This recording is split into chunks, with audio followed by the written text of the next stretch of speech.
Coming up on this Wednesday edition of Daybreak, amid increasing inter-Korean tensions, President Park Geunhye asks foreign diplomats in Seoul to do all they can to help the two Koreas achieve a peaceful reunification.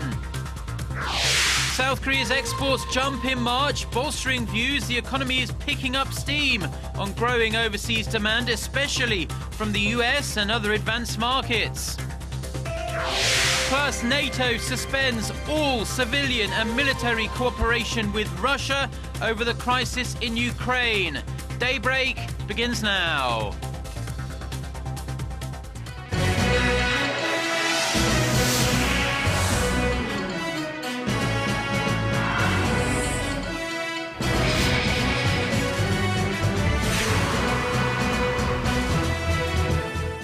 Hello and thanks for joining us, to our viewers here in Korea and around the world. It's 6 a.m. on Wednesday, April 2nd here in Seoul. I'm Mark Broom and you're tuned in to Daybreak. Now, despite the rhetoric and artillery shells flying over the inter-Korean border, President Park Geunhye isn't abandoning her hopes for a unified Korea. At an annual dinner with ambassadors and top diplomats in Seoul on Tuesday evening, the president asked that they do all they can to achieve a peaceful reunification. She also explained to them in more detail the proposal she rolled out last week in Germany, referring to her 3-year economic innovation plan that was announced earlier this year. The president called on the diplomats to help Korean companies expand overseas, create more jobs, and increase foreign investment. North Korea has been launching verbal attacks on President Park in recent days, denouncing her proposal last week to lay the groundwork for unification. Calling for a more civilized dialogue, the South Korean government is urging North Korea to be prudent with its words and actions. Hwang Sang-hee reports. South Korea slammed North Korea on Tuesday for launching verbal attacks on South Korean President Park Geunhye. Through its Nodongshinmun newspaper, the North denounced the South Korean leader for her recent comments on North Korea's economic difficulties, calling her derogatory names like an eccentric old maid and an idiot. President Park's remarks were part of her grand reunification speech given last week in the German city of Dresden, where she laid out her plans for bringing the two Koreas together. Pyongyang had pledged to end all cross-border slandering earlier this year, and Seoul's unification ministry said the remarks put the regime's sincerity into question. Such actions by North Korea raise suspicions about whether its so-called important proposal for mending inter-Korean ties was just an empty shell. In Dresden, President Park proposed 3 ways to bring the two Koreas together: increasing humanitarian aid, holding more inter-Korean family reunions, and assisting in North Korea's infrastructure projects. Experts say the recent resumption of verbal attacks can be interpreted as a no to the president's offer. But if we see it in the long term, it is very threatening for Kim Jong-un regime.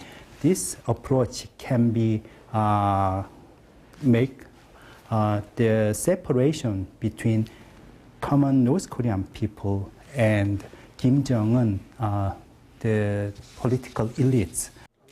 One way to solve the latest escalation in inter-Korean tensions may be for the Koreas to hold another round of high-level talks, as they did in February. We should always talk and keep the communication channels open, if for nothing else, to test North Korea's intentions and to monitor for any signs of change and to look for opportunities. While talking things out may be the best way to solve a conflict, experts add that South Korea should not be naive about its partner's intentions. But dialogue may not be an option for now, as the South Korean government says it does not plan on engaging in high-level talks anytime soon. Hwang Sang-hee, Arirang News. Early investigations show the unmanned drone that crashed into a South Korean border island on Tuesday is from North Korea, and the technology contained within it is rudimentary at best. US experts analyzed several photos of the drone's wreckage that were published in South Korean media and said the drone appears to be well past its prime and could even be considered an antique. Officials say South Korea's military and intelligence authorities are collaborating on the investigation. The drone, which crashed on South Korea's Baengyeong Island on Tuesday, is light blue in color, around 2 meters long, and equipped with a small digital camera. Washington's special envoy for North Korean human rights issues will be making visits to South Korea and Japan this week and the next.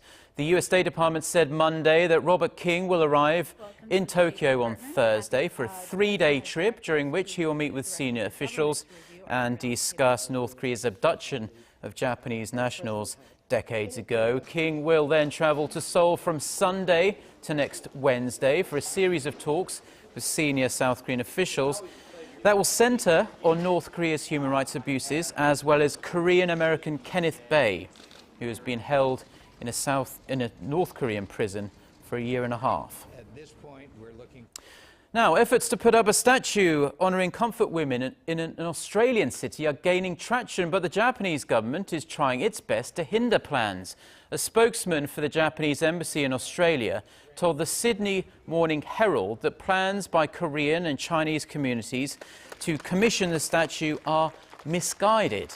The statue would honour women forced into sexual service by the Japanese military during World War II. The community is expected to submit a request to establish the statue to the Strathfield City Council this week.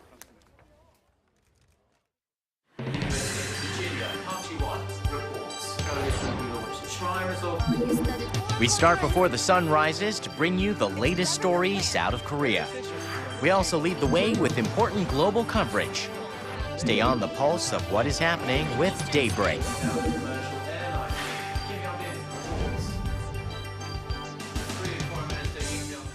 Korea and the United Kingdom have agreed to enhance their bilateral cooperation in the financial sector.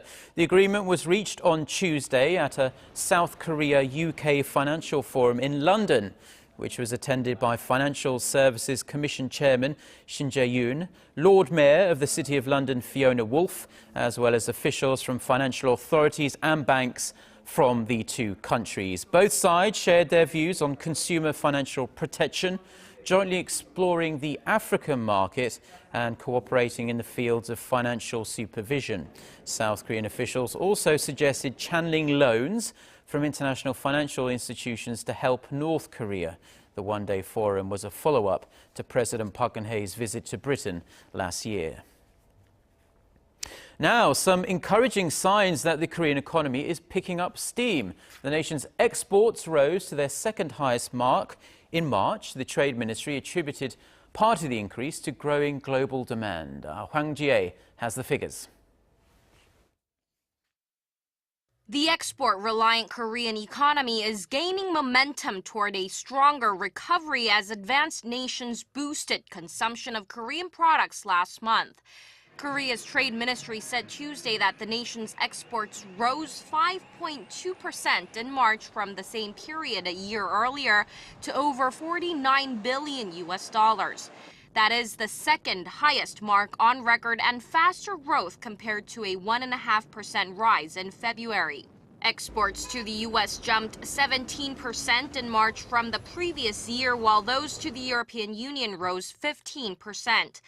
Korea's exports to the U.S. in particular slowed in the first 2 months of the year due to harsh winter weather, with the rate of increase remaining in the single figures. The world economy is on the recovery and the momentum is getting stronger. So the second half of this year, the exports of South Korea is expected to grow faster. Still, experts add that the slowing Chinese economy and the impact of the slowdown on global financial markets could cloud the positive outlook.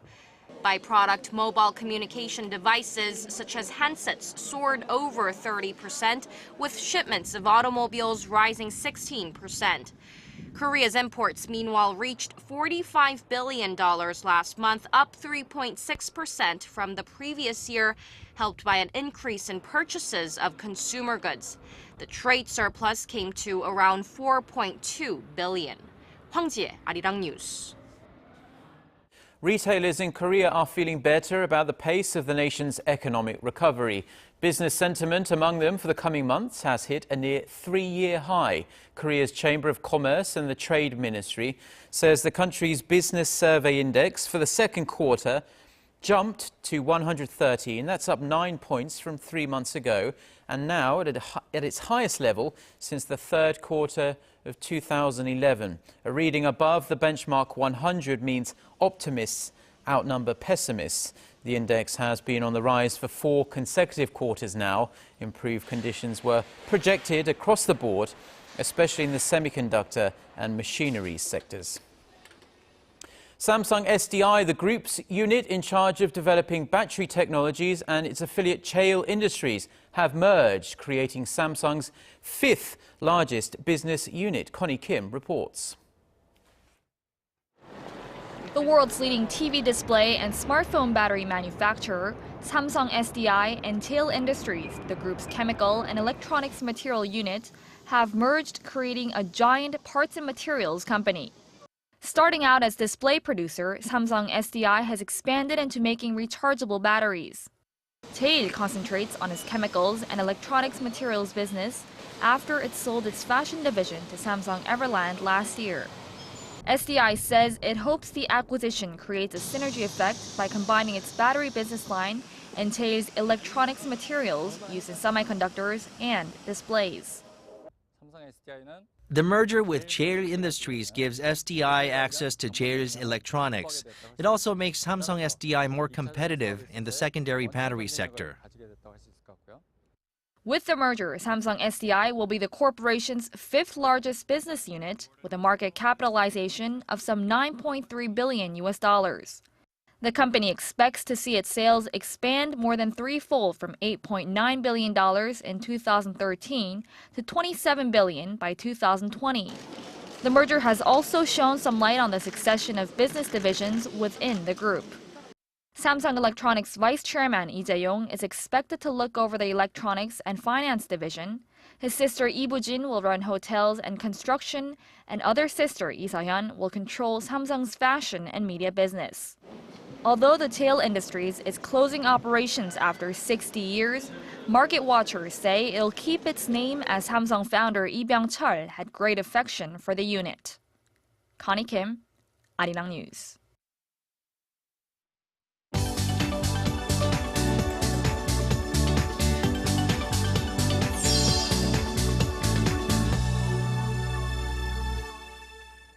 And now for a look at the international headlines we're following at this hour. We're going to turn over to our Eunice Kim, standing by at the news center. Good morning to you, Eunice.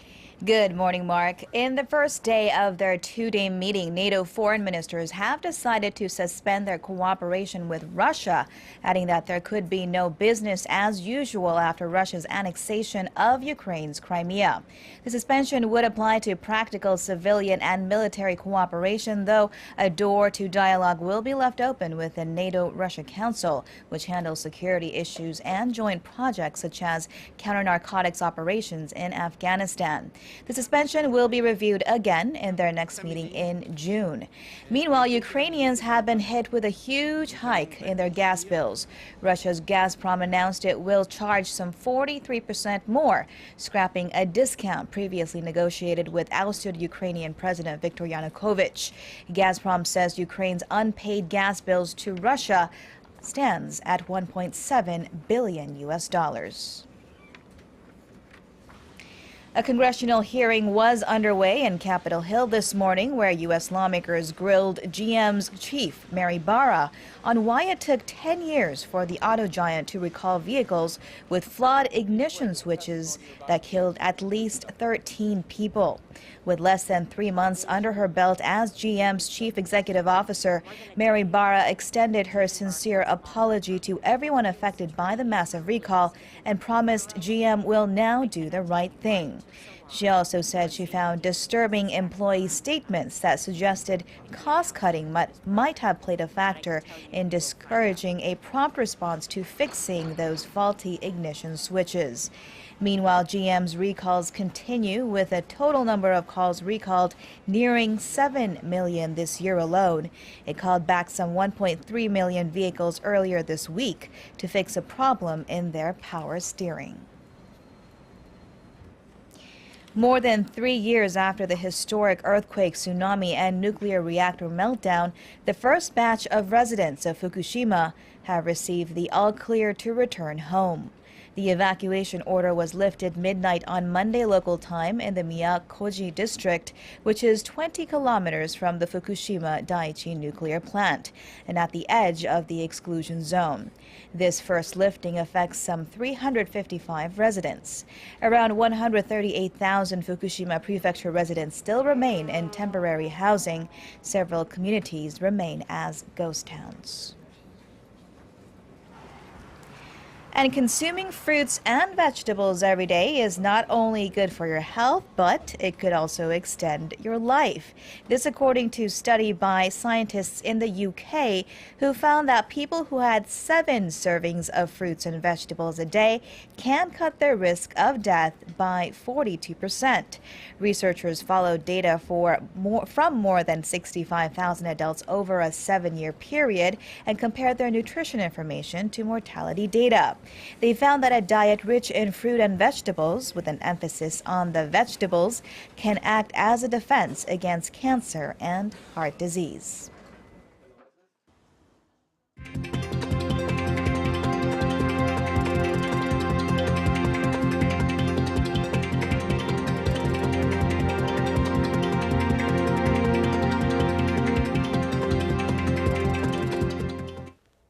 Hamburgers and French fries have become a popular meal option here in Korea for children and busy adults alike. As you might expect, this kind of diet is having an effect on the nation's waistline and general health. Paulie reports.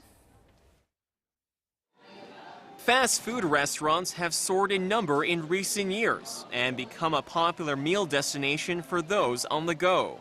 Local fast food chain Lotteria had some 1,100 stores nationwide as of 2013, a 24% jump compared to 3 years earlier. Overseas chains like McDonald's and Burger King have also grown in number, as more and more people are reaching for burgers to fill their appetites, despite knowing it's not very healthy. I don't think about the calories because I'm very active. I worry about the calories because I'm a woman, but usually I'm cool about it when it comes to eating hamburgers.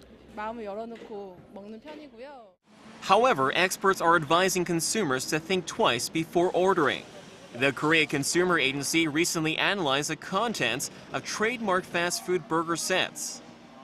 Let's take a look at the calories. Burger King's Whopper meal topped the list at over 1,100 calories. This is almost half the daily requirement of 2,600 calories recommended for men between the ages of 19 and 29. McDonald's Big Mac meal followed with just over 1,000 calories, and the burger sets of Lotteria and KFC came in at around 900. Sodium levels also approach daily requirements. A man in his 20s is recommended no more than 1,500 milligrams of sodium a day. KFC's meal had the most sodium content at over 1,400 milligrams, followed by McDonald's at 1,200 and Lotteria and Burger King at around 1,000. Consumers should check nutritional values carefully before eating hamburgers if they want to maintain a healthy appetite, as even one set contains a high amount of calories and sodium. Experts advise that children in particular should refrain from eating hamburgers too often, as the calories and sodium content exceed their recommended daily intake. Paul Yi, Arirang News.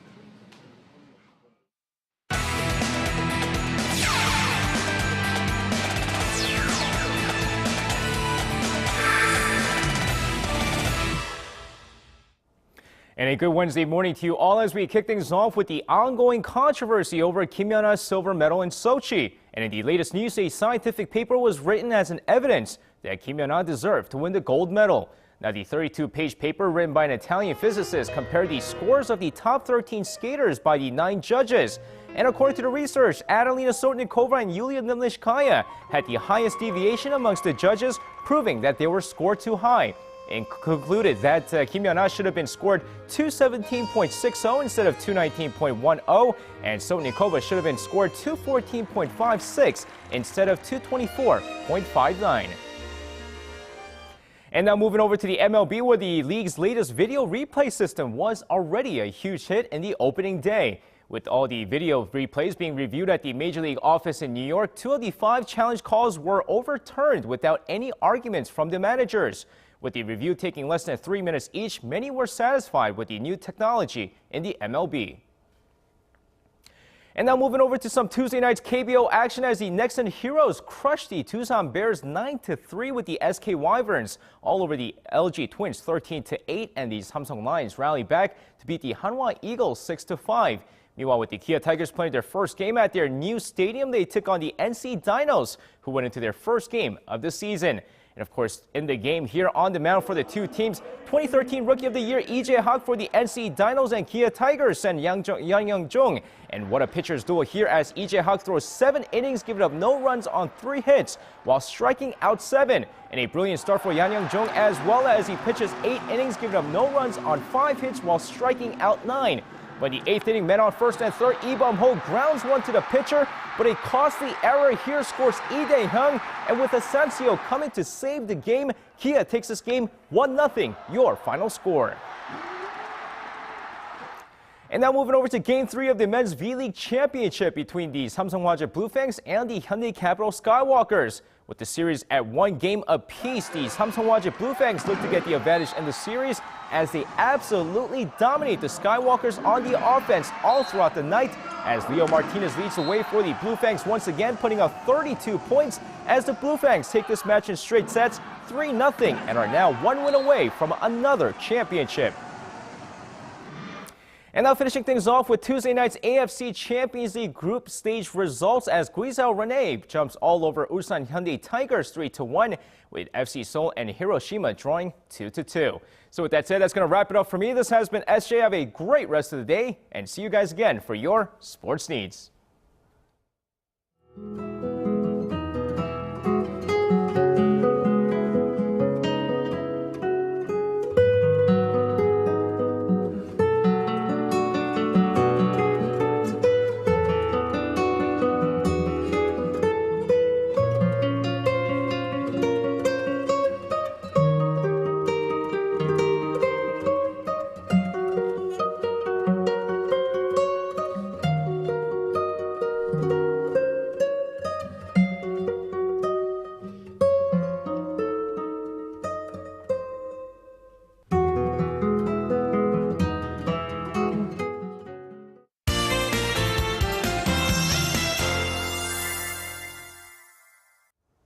Good Wednesday morning to you. I'm Lee Ji-yeon with your latest weather forecast. Well, I know I've been repeating myself a lot by saying it's going to be relatively warm and sunny day. Well, I have to do it again today because the weather we'll have today will be similar to what it was like yesterday. Highs will be remaining above 20 degrees Celsius across the most parts of the peninsula. And sky will stay mostly sunny, but clouds might roll into the country as the day goes on. So we're expecting another warm and sunny day, and hope you can get to make the most of it today's weather condition, because things are about to cool down starting tomorrow. Also, there is rain in the forecast in the Seoul metro area tomorrow afternoon, and I'll give you more updates on that on my next weather report. With that in mind, let's take a closer look at the readings for today. The morning low in Seoul is starting out at 10, but afternoon high in the capital in Seoul will rise to 22, while Daegu and Gwangju should get up to 23, and Busan will top out at 19. Now let's see how other regions are looking. It looks like down on Jeju and Daejeon will peak to 19 and 22 respectively. Dokdo and Malkungang will hike up to 14. Well, that's all I have for you at this hour. I hope you have a wonderful day, and it's time to take a look at the weather conditions around the world.